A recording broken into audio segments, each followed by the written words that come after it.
Excuse me. Yeah, come. Good afternoon. Good afternoon. Please sit down. Thank you. You are Miss Ishwarya, is it? Ishwarya. Ishwarya. Okay. Now you are already in the railway account service. Yes, sir. You just qualified, is it? Have you joined? Yes, sir, I'm joined. I'm currently in my probation period Probation. in uniform second round. You joined the training also? Yes, sir. Good. आप पूछो. Why is our constitution so working? Because India is a very diverse nation with so much complexities. In order to account for all the necessary requirements, a constitution is working. For example, we have so many languages, so many different ethnicities, and so much culture. To accord to that and all, and to correct our historical errors, a constitution is working, sir. Okay. Can you list out some of the provisions which provide for social justice? Social justice. Yes, sir. The directive principles of a constitution provides for social justice, and it also aims at distribution of wealth, a minimization of inequality and all. And also we have abolition of untouchability. All these articles provide for social equality, sir. And the provision for 15 and 16? Yes, sir. Directive principles of state policy and abolition of untouchability. Article 17, sir. And reservation 15 and 16? Yes, Are sir. they not instruments of social justice? Yes, sir. There are many articles for No, social they are fundamental rights. You talked about TPSP principles. and also. Okay. Now you talked about untouchability. Yes, sir. What is untouchability in the Indian context? Yes. And is the gravity reflected in the constitution? Yes, sir. And abolition of untouchability is one of the absolute provision in the Constitution of India where there is no compromise at all. So untouchability is not just the literal meaning of not touching a person. It's a wide range of discrimination and discriminatory practices according to a section of population, ranging from separate household, separate discriminatory practices in employment and other all other dimensions of life. Okay, the Scheduled Caste and Scheduled Tribe Act, SC Act was in news. What happened? The Supreme Court Yes, sir. There have been seized of this. Yes, sir. There have been certain amendments to reduce the intensity of the act, like curbing down the non-bailable provisions and also arresting without any prior sanction. So these amendments were then struck down by Supreme Court, citing that there are still so many crimes committed against the SC/ST communities, and this necessary safeguard should not be diluted. That's it. It was struck down. The amendment. Yes, sir. It's been nullified. The Supreme Court has ordered the government to revert back to the original statute where all the safeguards are still available to them. Government came back with the that has been just check. Okay. Can you tell us about some of the laws, some of the judgments of the Supreme Court on gender justice? Gender justice. Yes. The famous Vishaka guidelines to protect women against sexual harassment at workplace is one of the Is that famous still guidelines. applicable? Vishaka guidelines. Yes, we are following that, and the sexual harassment workplace, the she box, everything is following those guidelines, sir. We have an act now. The guidelines were in place only till there was a vacuum. Okay, sir. The judgment itself said that. Any other judgment which brought about gender justice? Some recent judgment. The Triple Court also has gone for equality among Muslim women, sir. And Sabrimala judgments also pronounce for equality of women, gender justice. All of them is covered under those verdicts, sir. Thank you. Thank you, sir. Ishwarya, you are from Tamil Nadu, right? Yes, sir. Now, some time ago, the Supreme Court upgraded the Speaker of the Tamil Nadu Legislative Assembly. What was the reason for the Supreme Court's criticism of his actions? So, it was arbitrary disqualification of MPs without sound rules. I think that was the issue, sir. But I'm not exactly sure, sir. Well, not for any action, it was for non-action. Okay, sir. He was sitting on a petition filed by the opposition to take action against defection, but he was just sitting on it. 3 years he sat on the issue. That's why he was criticized by the Supreme Court. And to curb, that kind of inaction on the part of speakers or unfair action, the Supreme Court also gave some suggestions to the government. Some recommendations were made to decide on these defections under the 10th schedule. So already under the 10th schedule, we have provisions to decide on what constitutes under defection and what doesn't constitute under defection. But the Supreme Court suggested an alternative mechanism. Okay, sir. Flow test, sir. No, Sorry, sir. an independent tribunal. Okay, sir. They said that an independent tribunal could look into alleged cases of defections and related matters. Anyway, read up on this. As a student of sociology, do you support caste-based reservations? Yes, sir. I do support caste-based reservations, at least for now, because many sections of the society are at different portions of the ladder. So reservation is a level playing field to provide opportunities for those sections which were historically deprived and which did not have the opportunities which other communities had. So I support caste-based reservation, and once people achieve the necessary level playing field, I think that time we can withdraw the reservation, sir. Okay. And again on sociology, what is the difference between modernization and westernization? These two concepts. So modernization is the radical way of thought which is colored by the ideals of liberty, equality and fraternity. It is a change at the ideological level, whereas westernization is just the outward copying of the standards of the Western society, be it clothing or other practices like food habits. Okay. How would you describe the state of the Indian economy? Okay, so currently we have this idea of going to $5 trillion economy, but still there are many plaguing issues like unemployment and mainly agrarian crisis. So I think we have to focus on agriculture to increase the employment, and this would make our economic situation much better. And also we are doing very well on the service sector and manufacturing sector also. We are making good progresses in Make in India initiative also. Any bright spots you can identify? A lot of sunrise sectors are coming up like food processing industry and startup ecosystem is also very. I'm not referring to alluding to sectors. Okay, sir. Any bright spots as far as the overall health of the economy is concerned? Some positive indicators, macroeconomic indicators.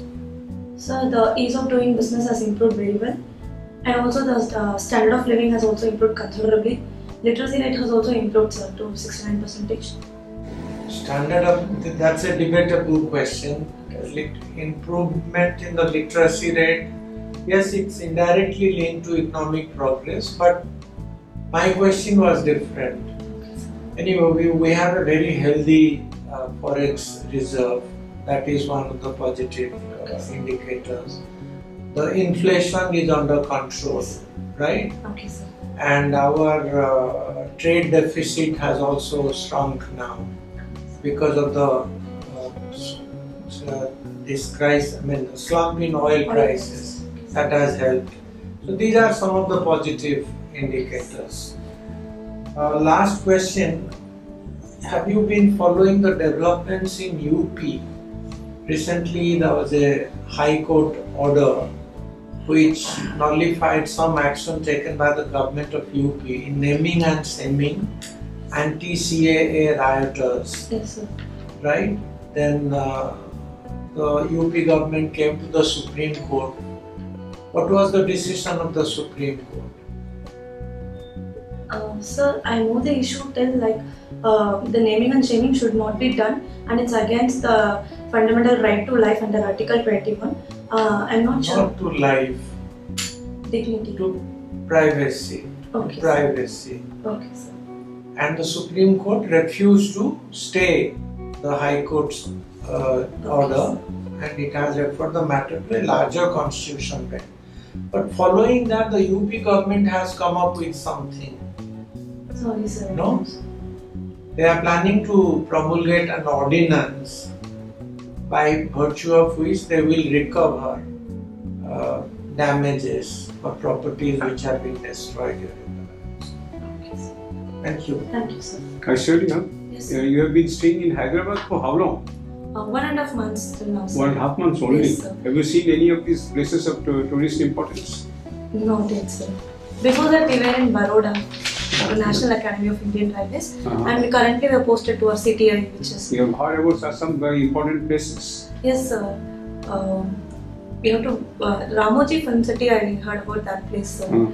Then Hussain Sagar Lake is there, sir. I want to visit that one also, sir. Then Charminar also, sir. Not Sarajang Museum. Sanatan. You have not heard about it. No, sir. You know, there is the largest single men's collection in the world. Okay, sir. Largest. Okay. Since you are in the railways, the bullet train project is on, Yes. isn't it? Are you aware that some more projects are in the pipeline? Yes, sir. Like dedicated freight corridor is there in the pipeline. No, bullet trains, but the bullet trains will fly. Okay, sir. Diamond quadrilateral project, sir. High There are speed. certain areas, what I am saying is there are certain areas, certain railway lines between two stations Okay, sir. where they are going to introduce similar bullet trains in due course, not Okay, right sir. away. Okay, sir. First, the bullet train between Ahmedabad and Bombay will be operationalized. Then, meanwhile, this is also on the anvil. We are not aware of. I'm not aware about the other routes. Okay. Are you aware that the bullet train, the ticket costing will be much more than the airfare? Sorry, sir. You have no idea. Sir. Then there's no point us asking. I thought if you know, then perhaps why should people go by this bullet train rather than going and not go by the flights? But since you are not aware, no point asking. But I still can analyze why people should choose bullet trains, sir. Yes, tell me. Sir, the convenience in travel in train is much better than airlines, sir. Because in airlines you have to wait in check line for nearly 2 hours. You have to arrive before 2 hours and you have to wait half an hour later. And there is also luggage constraints. But coming to train, those barriers are not there, and you can have a peaceful journey overnight. And most of the comfort level, where in economic class we can only sit and we can't stretch our legs. But coming to train, there is a ease and comfort level where it is much suited for most of the senior citizens and also other sections of people carrying babies and also. So high speed rail can also highly benefit the students who wish to commute from one city to another. Students like me can But greatly quite benefit, sir. expensive. Yes, sir. But quite expensive. Okay, sir. It will be cheaper. Traveling by air will be cheaper. Anyway, do you think that the government should not run railways or hotels and it should be privatized? What do you have to say on this? Government should run railways, sir, because apart from being a commercial undertaking, railways also has social obligations to cater to the last citizen of India. So I believe government should never wash its hands of railways. But in certain areas where to improve efficiency and to cater to the overflowing demand, I think we can rope in private sector also, sir. Any other reason as to why the railways should not be privatized? Mainly social obligations, sir, and also the existing track capacity is very huge, and sudden transfer to private sector would create roadblocks there. And there is also the problem of private sector leaving the larger network in the midway itself. So we can't completely give our railways to private sector, sir. Has any private sector operator left any of the projects in the recent past midway? No such recorded case, sir. You are not aware of? I am not aware of it. There's Delhi Metro, the airport metro line was with the Anil Ambani's, but halfway through they left because they thought that it is not profitable. Okay, sir. Okay, last question. What are the mechanisms in place for fighting corruption in our country? What are the laws? Which are the institutions? First of all, we have legal measures like Prevention of Corruption Act, and we also have institutional bodies like Central Vigilance Commission and Central Bureau of Investigation. Any other act apart To from tackle corruption. Prevention of Money Laundering Act. Yes. Certain regulations by Companies Act, we have to prevent corruption, and also we are moving towards more technology and transparency to tackle corruption. I think it is one of the best measure and which is producing a lot of results in tackling corruption, sir. Which are the institutions? Central Vigilance Commission and Central Bureau of Investigation, and also the police and judiciary system, sir. In the states, is there any such system? In states, we have State Vigilance Commission, sir. Then police and judicial mechanisms. Thank you. Thank you, sir. Right. So, Ms. Ishwarya, Yes, sir. you have given your first preference as the IAS Yes, sir. and second preference is the income tax, right? Yes, sir. Now the government has recently announced a income tax scheme in which they have a kind of an amnesty for income taxpayers. Have you heard of that? Vivad se Vishwas? Sorry, sir. Not heard about it? Sorry, sir. Right. In the northeast, there have been certain developments. There is a population called the Brus, also the Riangs. Their resettlement has been recently finalized. Have you heard about that? Who are these Brus? Brus and Riangs are the ethnic tribal population of the state of Assam, sir. Not of Assam. They are from Mizoram. Sorry, sir. Are you aware of how they landed up in Tripura now? No, sir. Are you aware of any insurgency movement in the northeast? Yes, sir. The Naga insurgency movement is there. Okay. So now the Naga insurgency movement, there is the demand for Greater Nagaland, right? Yes. What is this demand? Greater Nagaland is the combination of Nagas in different areas. Those different areas also include the population in Myanmar also. And they want to regain their ethnic identity, and all the Nagas of all the different areas, they want to form a particular state and want to name it as Greater Nagaland. But there are issues like we have to coordinate with Myanmar for that, and similar wave of demands would come in. No, forget Myanmar. Okay, sir. Greater Nagaland demands, what are the areas which they are demanding within the country? Which states are affected? Okay, sir. Sorry, sir. Yeah, Manipur is affected, Assam is affected, Arunachal Pradesh is affected. These are the neighboring states. So the Greater Nagaland demand is that the Naga population in these areas, that contiguous areas to Nagaland, should be merged into one state. Okay, sir. Now, Nagaland, the NSC and IM, government had worked out some kind of an agreement with them. But why is the agreement not being finalized? What are they demanding? Sorry. No idea. Okay, chaliye. Okay. Now, you heard of the Right to Information Act? Yes, sir. Now, the Supreme Court recently in a judgment had something to say on the RTI Act. Can you tell me that? Maybe regarding the exclusions in the RTI Act, sir? No, basically it was that they said, they ruled finally that the Office of Chief Justice will also come under the ambit of the RTI Act. Earlier they were not agreeing. So what is this RTI Act and what is the significance of this Act? RTI Act is the foundation of good governance. I believe it's a foundation of good governance where all the procedures and the modalities of the government are being conveyed to the public in a very transparent manner, which is indeed a citizen's basic right. But there are certain functionaries who are exempted from RTI Act, and periodically they are also being included under the RTI Act's ambit. But certain functionaries which are of critical security importance, they are excluded from RTI Act. Certain government departments, intelligence agencies and all. Now, under the RTI Act, can certain information be denied? Yes, sir. If it is considered to be of critical national security importance, it can be denied. Yeah. There are 8 sections under Section 8 of the RTI Act in which under various grounds information can be denied, right? Now the RTI Act also talks of a Central Information Commission. Yes. What is the role of the CIC? The role of the CIC is to make sure all the information is diverged, and if there is any appeal against non-divergence of information, the CIC has to step in and require accountability from Yeah, them. basically it's a appellate authority, Yes, sir. primarily appellate authority. So if you are not satisfied with the inputs provided at the lower level, then you go in a second appeal to the Information Commission. Now, what is the difference between a Central Information Commission and the State Information Commission? I believe State Information Commission is the primary point of contact, and if any central government functionaries are involved, then the appellate authority would be CIC. Yeah, partly you're right. Basically, the SICs don't come under the CIC. The Okay. SICs look after the state government departments, Okay. and the CIC looks after the central government departments. That is the issue, right? Okay, sir. Now, have you heard of the collegium system in the Supreme Court? Yes, sir. What is the collegium system? Collegium system is the grouping of senior judges in order to decide on the appointments of the judges to be made to High Court and Supreme How Court. many judges in the Supreme Court comprise the collegium? The Chief Justice of India and 4 other senior most judges. Very correct. I'll ask you one more question.